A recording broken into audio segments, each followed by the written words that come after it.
Thank you, Glenn, members of the Economic Club of New York and fellow New Yorkers. I say fellow New Yorkers because that was the salutation of my last and only previous speech to the Economic Club of New York, delivered more than 30 years ago. I'm reminded, Tim, you had the honor of addressing this place 3 years ago. In another 27 years, they may invite you back. In any event, for me, the timing of that earlier speech was auspicious. It was true that I was then a newly minted president of the Federal Reserve Bank of New York. And coming back to New York, I naturally shared the intense concern that this great city at that time was unable to finance itself. There was a parochial concern about what would happen to New York, but there was also a widespread concern that a default by New York might spread a sense of financial crisis to what was then an already weakened, recession-weakened economy. And there were calls, urgent calls for the Federal Reserve to step in, to resort to a long dormant emergency lending authority enacted in the depths of the Great Depression. Those calls were resisted. The idea was that discipline would be enforced and any precedent to bail out a large but irresponsible borrower would be avoided. As a result, the city had to declare a moratorium on its short-term debt. But eventually, the federal government, after a very contentious political debate, did provide limited liquidity support, highly conditioned. And it didn't take too long for the city, with new management and the installation of strict oversight and budgetary controls, to regain its financial footing. You know the rest of the story. It's come to flourish as a world financial center. Now that may sound like ancient history to most of you. It's more evidence of my age than of any current relevance. However, it did occur to me in thinking about this occasion that some of the differences and some of the parallels to today's financial turmoil are relevant. Until the New York City crisis, the country had been free from any clear sense of financial crisis for more than 40 years. In contrast, today's financial crisis is the culmination, as I count them, of at least 5 serious breakdowns of systemic significance in the past 25 years. I know the arithmetic, it's one on the average every 5 years, and they have not been confined to the United States. Seems to me that is warning enough that something rather basic is amiss. Over that time, we've moved from a commercial bank-centered, highly regulated financial system to an enormously more complicated and highly engineered system. Today, as you know, much of the financial intermediation takes place in markets beyond effective official oversight and supervision. And it's all enveloped in unknown trillions and trillions of derivative instruments. It's been a highly profitable business. Finance has accounted recently for 35 to 40% of all corporate profits, way above normal relationships. And I have to say, it's very hard to argue that the new system has brought exceptional benefits to the economy generally. Economic growth and productivity in the last 25 years has been roughly comparable to that of the 1950s and 1960s. But there is a difference. In the earlier years, the prosperity was much more widely shared. The sheer complexity, opaqueness, and systemic risks embedded in the new markets, complexities and risks little understood, even by most of those with management responsibilities, has enormously complicated both official and private responses to this current mother of all crises. Even previously normal trading relationships among long-established institutions are questioned. What has plainly been at risk is a disorderly unraveling of the mutual trust among respected market participants upon which any strong and efficient financial system must rest. Simply stated, the bright new financial system, for all its talented participants, for all its rich rewards, has failed the test of the marketplace. To meet the challenge, the Federal Reserve has judged it necessary to take actions that extend to the very edge of its lawful and implied powers, transcending in the process certain long-embedded central banking principles and practices. The extension of lending directly to non-banking financial institutions under the authority of nominally temporary emergency powers will surely be interpreted as an implied promise of similar action in times of future turmoil. What appears to be in substance a direct transfer of mortgage and mortgage-backed securities of questionable pedigree from an investment bank to the Federal Reserve seems to test the time-honored central bank mantra in time of crisis. Lend freely at high rates against good collateral, tested to the point of no return. The implications of these decisions and the lessons from the unfolding crisis itself surely deserve full debate and legislative review in the period ahead. It's certainly right, in this instance, the Federal Reserve acted with the full support of the Secretary of the Treasury. In their technical details, the issues are terribly complicated. And that's true in large part because of the mind-bending complexity of the world of derivatives and securitization. The one reflection of that keeps coming back to my mind is that I'm told there are 45 to 50 trillion credit default swaps outstanding, which is a large multiple of the number of credits outstanding. There are also cross-cutting bureaucratic and political concerns.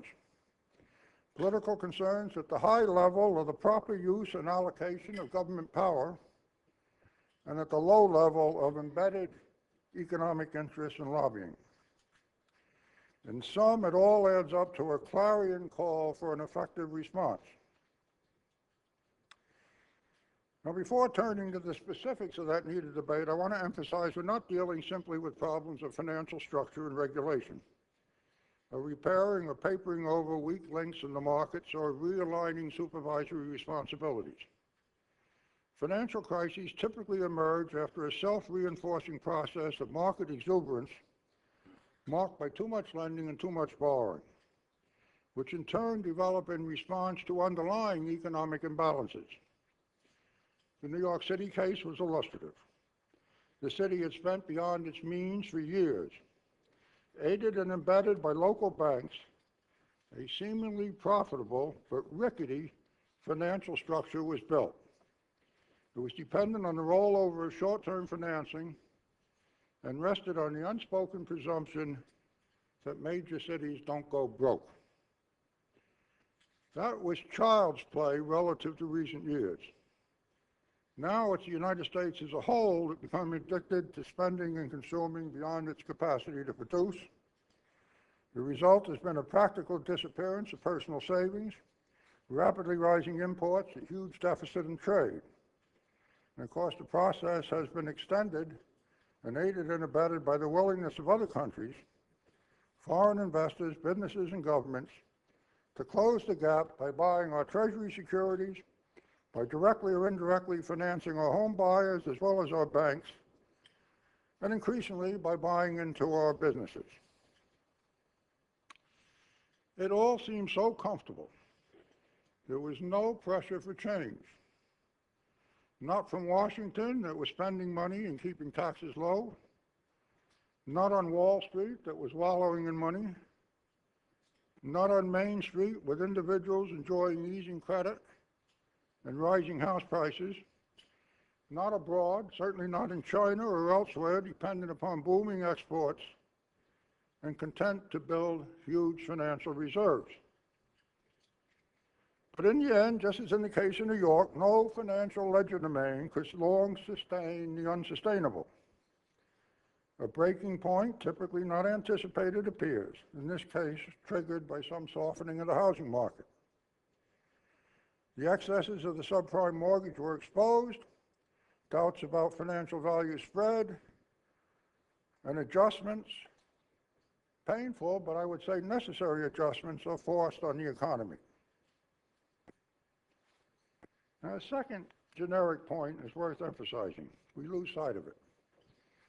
Financial crises have been a recurrent feature of free and open capital markets, not least in the United States. The 40 years of relative tranquility were the exception, not the norm.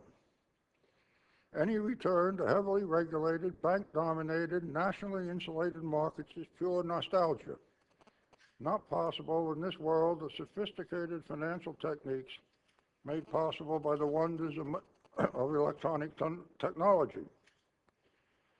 Markets are international. So are businesses. So are individuals.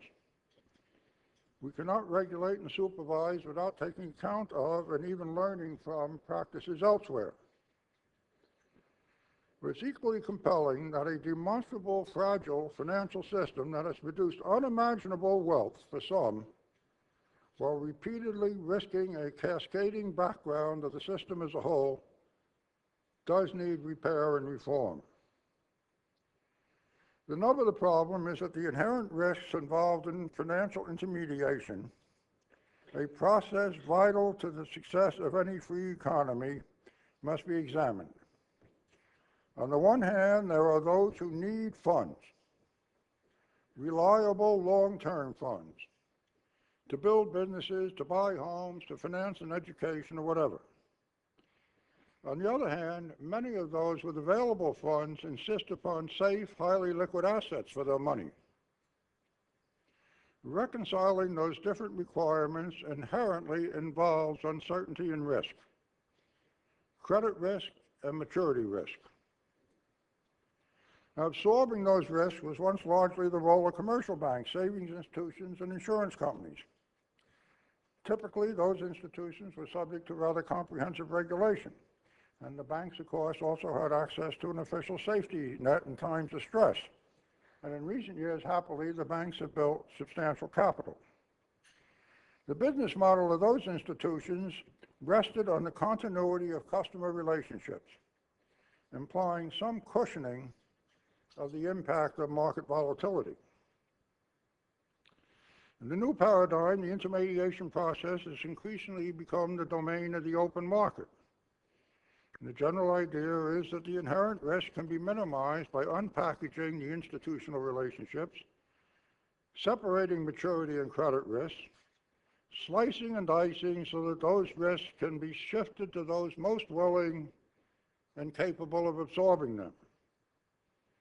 Trading would be encouraged by sophisticated packaging of obligations and by developing derivatives, replicating one characteristic or another of the financing relationship. Derivatives that have taken on a trading life of their own.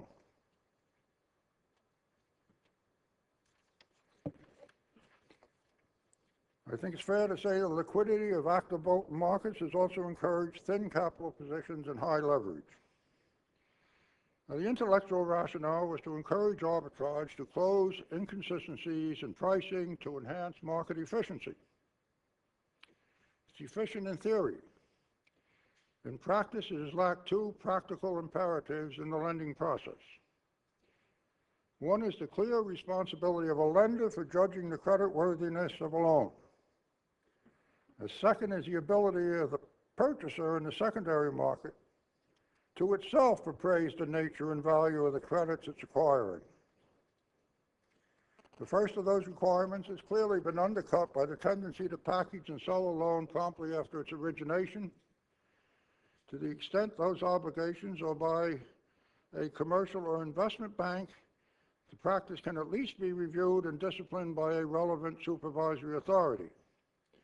For instance, one possibility by market practice or official requirement in the future would be to insist on the retention by the originator of a significant part of the loan or loan packages. In the domain of the secondary market, the principal gatekeepers have been the few credit rating agencies, each of which has a certain status by means of SEC recognition, as well as by means of years of experience. And I think it's fair to say those proud agencies have a strong interest in maintaining their reputation. I'm sure the next page says. They have a strong reputation to protect. However, it appears that their approach toward rating complex packages of mortgages and loans has suffered not only from the appearance of conflicts of interest, but arise from the common difficulty of much financial engineering, the sheer complexity of it all. Mathematical modeling, drawing strong inferences from the past, has demonstrably failed to anticipate unexpected events of potentially systemic importance.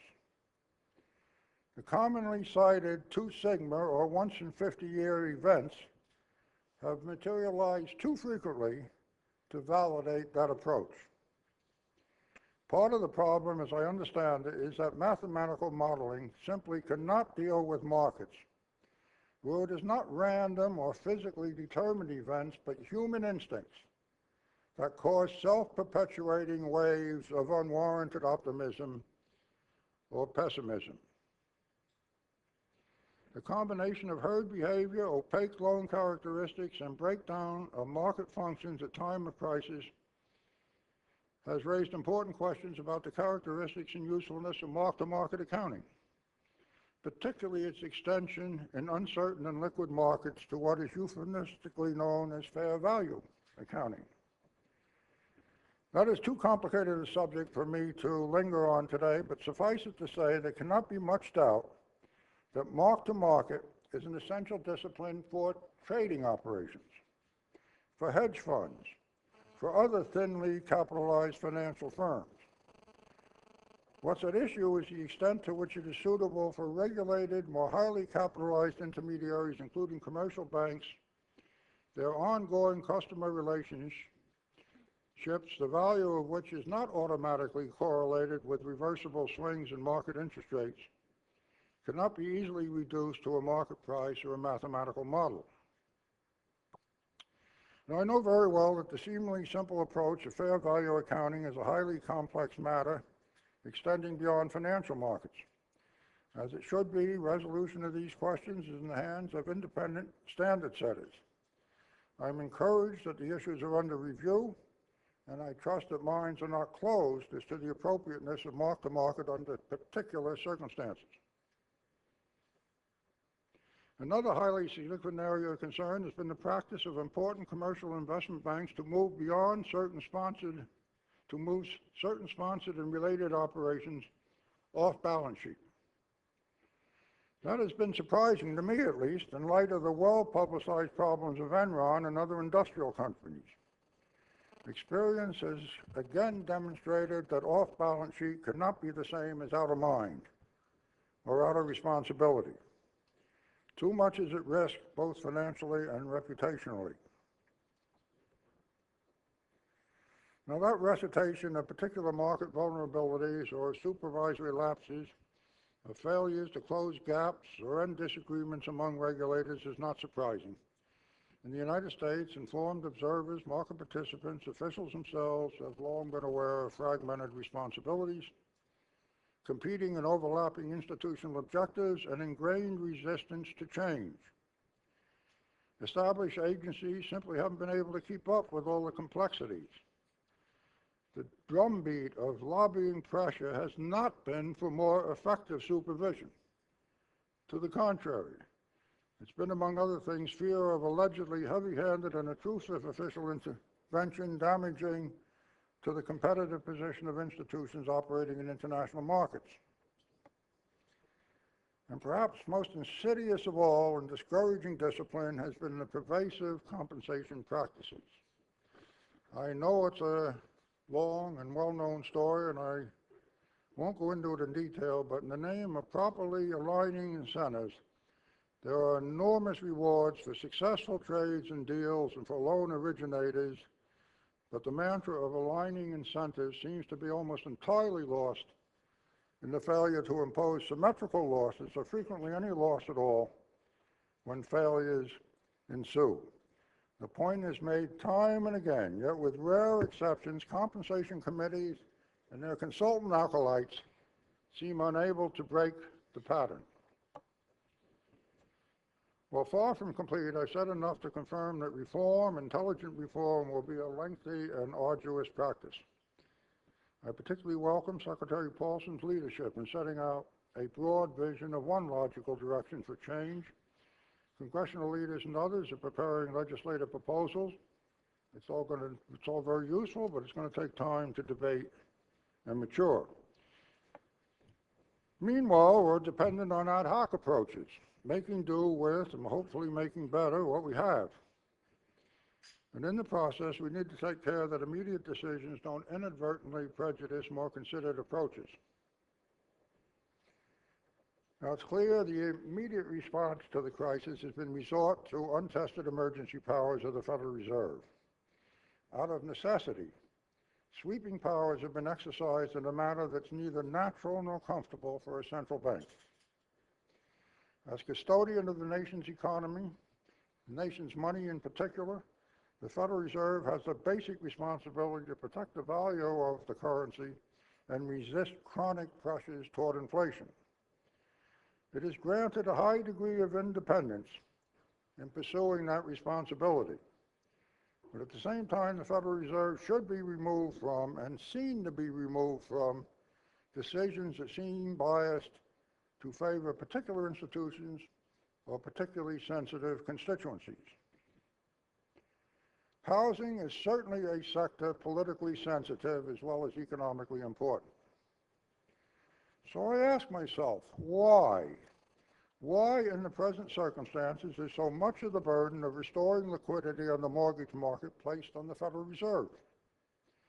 There are, after all, very large, long-standing institutions, you know them, Fannie Mae, Freddie Mac, and the Federal Home Loan Banks, created by law explicitly to nurture and support the mortgage market they have come to dominate.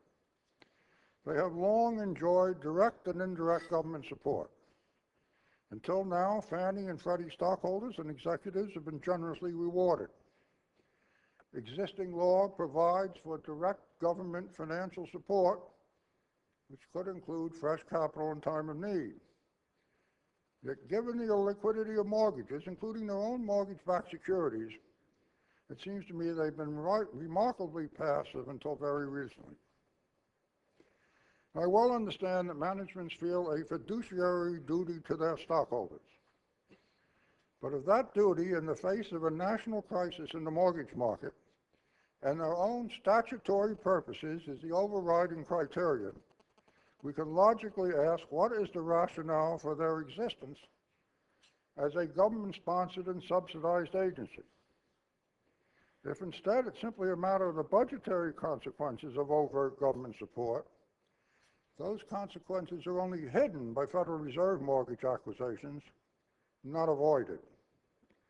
Somehow, the proper structure and role for those organizations in the face of a crisis playing out in their own front yard, needs to be reconsidered as part of financial reform.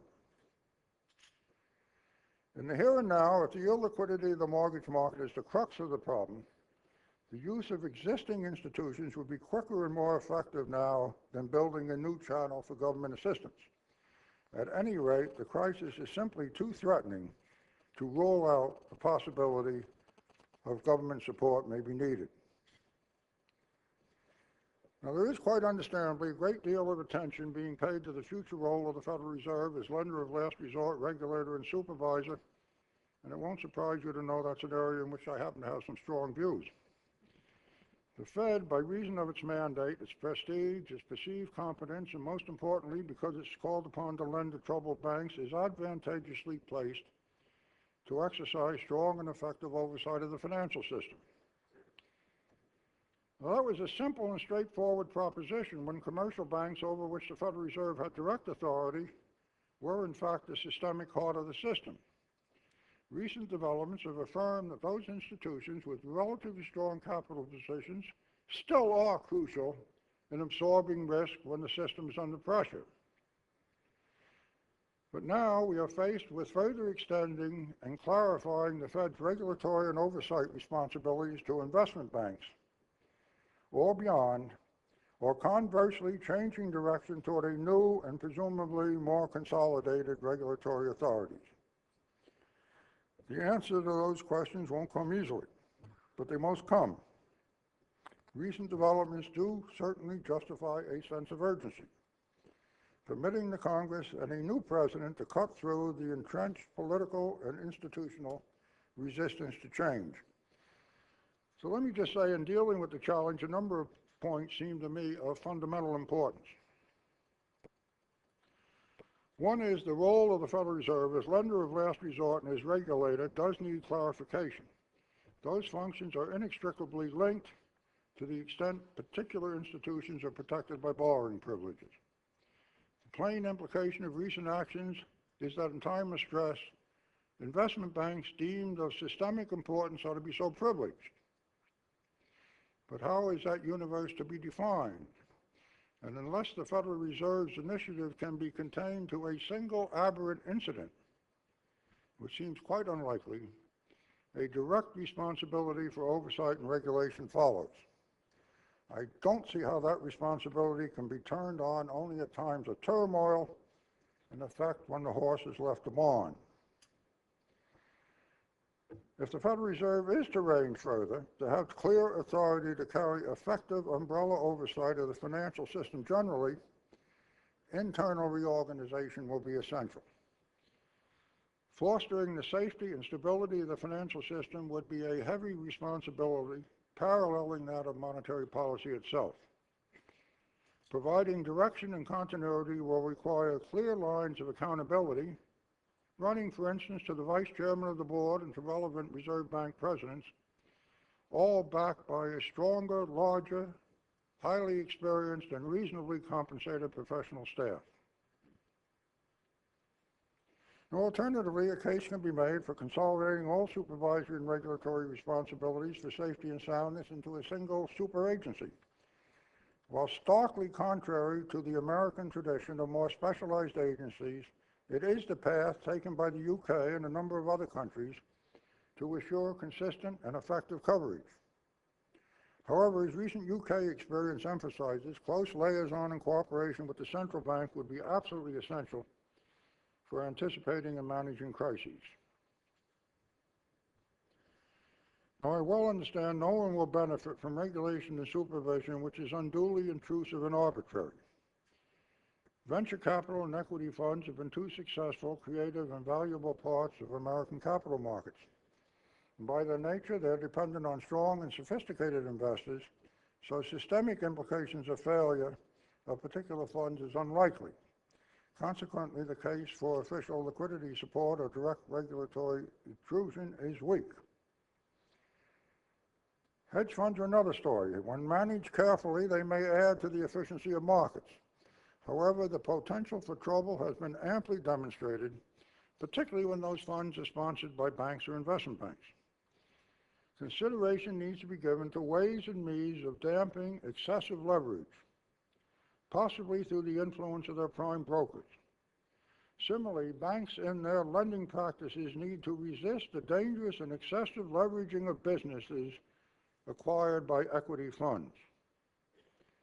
The potential for conflicts of interest strongly suggests the most careful consideration of the governance structure of equity and hedge funds be given, including their independence from bank sponsorship. In a globalized world, regulation and supervision cannot usefully proceed in isolation. That's been broadly recognized in work toward common capital requirements for banks, toward international accounting standards, toward more disciplined auditing, and perhaps most critically, toward the development of more effective settlement and clearing arrangements for derivatives. The work already underway in those areas under the auspices of the G7 or otherwise is encouraging.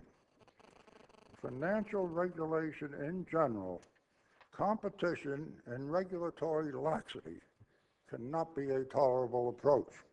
And I must say, I have talked to some European politicians and regulators recently, and I do not fear that they are going to be softer on regulation than in the United States. Now, I'm constitutionally unable to end these remarks without re-emphasizing the point with which I began.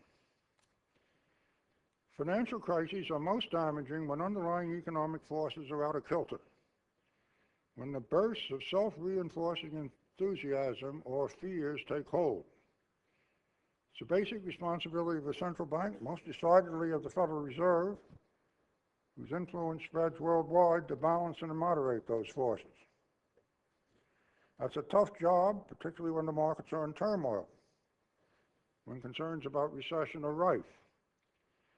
Then the temptation is to subordinate the fundamental need to maintain a reliable currency worthy of trust and confidence at home and abroad.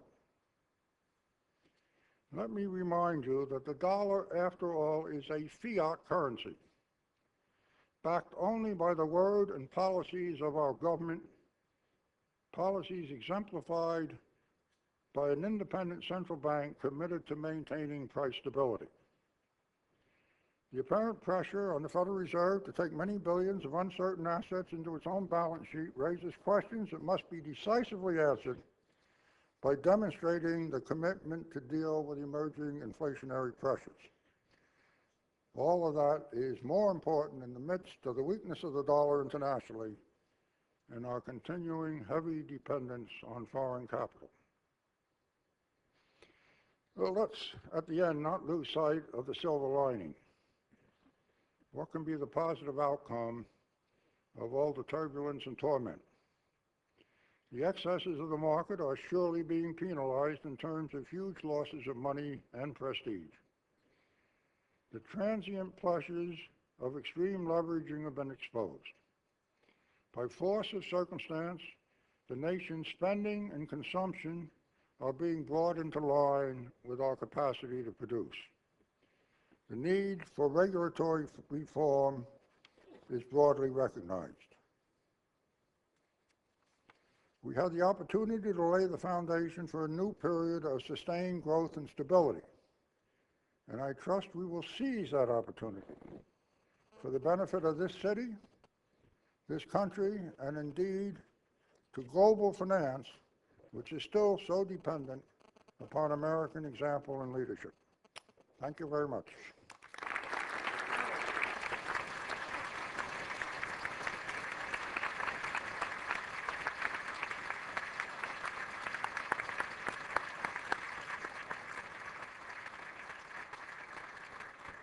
Thank you very much for those remarks. As is our tradition, we do have two distinguished club members as questioners. Pete Peterson, who is the co-founder of Blackstone, a former Commerce Secretary and a former chairman of this club, and Ed Hyman, an eminent Wall Street economist and chairman of ISI Group. Pete, the first question is yours. Thank you. Mr. Chairman, I've known you for over 35 years. And during all of those years, I've known you to be a man of high principle. And as a founding director of the Concord Coalition, I know you have a principled view of the critical importance of long-term fiscal responsibility. Yet at a recent meeting that I understand was public, my wife, a card-carrying Democrat, heard you make a strong statement in support of Barack Obama's presidential candidacy. Now, I don't know the truth of it, but some say he has the most liberal voting record in the Senate. The obvious question is this: do you feel that the senator has some special attributes, like his presumed ability to unify the country, that might transcend the principle of long-term fiscal responsibility? Or is there a relationship between your support of Senator Obama and your commitment to long-term fiscal responsibility? Well, I will make a great confession in this small group that I did. I thought we weren't supposed to talk about political matters here, but this is just... You and I have never done what we should have done. This is an analytic matter. Yeah. This is non-political. Some time ago, I did indicate my support for Barack Obama.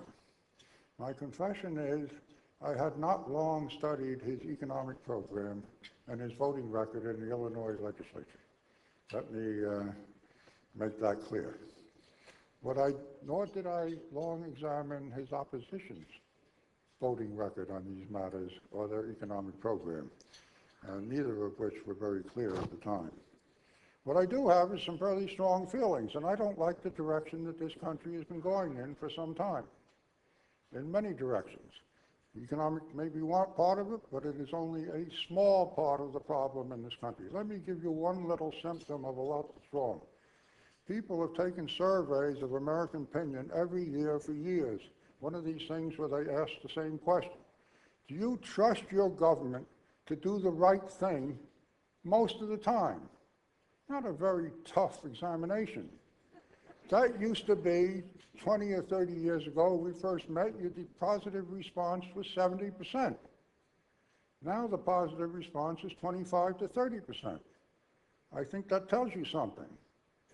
The quarreling in Washington, the inability to get things done, the amount of money being spent to affect political outcomes or to create political roadblocks is, I think, damaging the ability of this country to meet the very huge problems before it.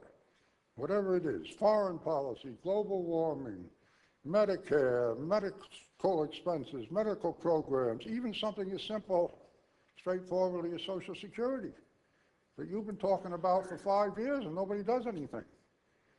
That's got to change. And it seems to me the kind of comments that Barack Obama was making, and if you read his books, it's consistent, and they go back for some period of time, is a recognition of those problems and a recognition that that takes a change in the political climate in this country and the mutual commitment and confidence of citizens in all directions. And when I look at the various candidates, it seems to me that he is best able to achieve that purpose of reaching out with some hope of restoring confidence in the American public. And I would just make one other comment which has struck me when you looked at those early election returns in Iowa or elsewhere. To exaggerate a bit, everybody under 30 was voting for Barack Obama. Everybody over 60 was voting for Hillary Clinton. You ask yourself, where is the future of the country lie? I think the answer is obvious.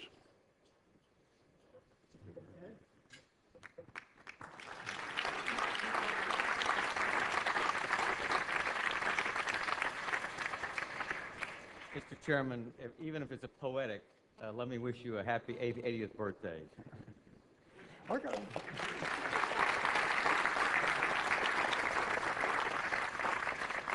I've got a hope for the Economic Club, if I may say. I'd forgotten that this is supposed to be a birthday party. My birthday was 8 months ago. But I wonder if you could arrange another dinner for me next year. Maybe we can celebrate my 79th birthday and we'll go backwards. So thank you for meeting with us, and thank you for delivering such a thought-provoking and substantive speech. Thank you very much. My question is, what are your views on the inflation outlook? Pardon me, where? What are your views on the inflation outlook? Well, my views of inflation is that it's a bad thing. We're well aware of that. And I think we have to keep making that clear, but what concerns me about the present situation, of course, it's very difficult. But I have reached a certain age where I can remember quite a few things, and there are some resemblances between the present situation, I'm afraid, and the early 1970s, not in the late 1970s when inflation really got started. But, you know, there was some fear of a recession, the oil price went skyrocketing up, the dollar was very weak, commodity prices went up, and there was some understandable, I was there, I was in the government, I wasn't in the Federal Reserve, thank God, but I was in the government, and the answer you got was, well, you know, the oil price will come down, it's temporary, it's a special circumstance. Soybeans, remember, soybeans skyrocketed. We put an export. We prohibited exports of soybeans for a while. It sounds like rice today. But you found out that once that process got started and the extremes of those prices did come down. But the sense of some continuing inflation began to get built in. And you know, we had great hopes of having killed that a while ago. And I don't know what the state is of inflationary expectations now. I don't think they're radical the way they were in the late 1970s, but I think we're at a point where we have to worry about it. And that cannot be excluded from policy considerations. Okay, Pete, the last nonpartisan question goes to you. Mr. Chairman, in times past, you have said that there's a 75% chance of a dollar crisis within 5 years. What are the likely scenarios that might lead to such a crisis? What would such a crisis look like, and what would its implications be? And what might we do to prevent one? Or do you believe we're already in a dollar crisis? I think that's a very simple answer, Pete. I think I said crisis time, not dollar crisis. I said it about 4 years ago, and we're in it. You don't have to predict it, you're in it. There we have it.